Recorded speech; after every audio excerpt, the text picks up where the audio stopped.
you're leaving out, you know, the kind of the holy grail of the topic, you know, machinery. Yeah.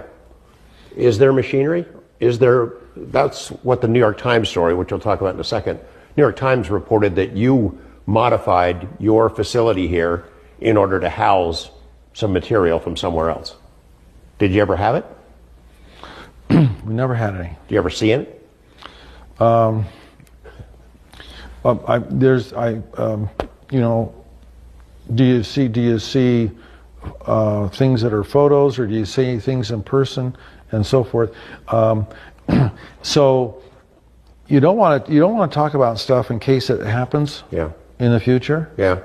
And because who knows what might happen in terms of a coalescing of intersections that could happen. And so you don't want to spill any beans that causes you, it puts you in a bad light somewhere down the road. Well, I think that machinery really does exist. It does exist, you know, and so but the problem has been the inability to back engineer.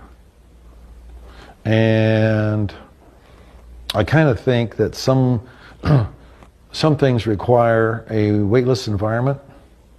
So part of that is we don't have it here terrestrially. So what you need is a manufacturing facility where there's a weightless environment. It's part of the reason you develop Bigelow Aerospace. For certain amalgams and certain kinds of things, but it's also like, you know, it doesn't do you much good to own a sliver of a case that holds a cell phone to understand, was it even a case? Was it holding something, and what was that something it was holding? And much less, how does a cell phone work?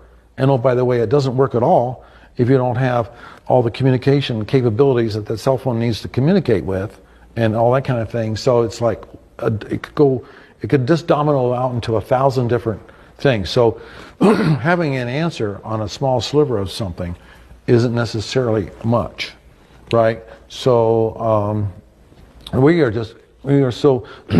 are embarrassingly, as a species, as a science, as a spacefaring attempting species, behind. We're a galactic embarrassment almost. You know, I mean, we're so far friggin' behind.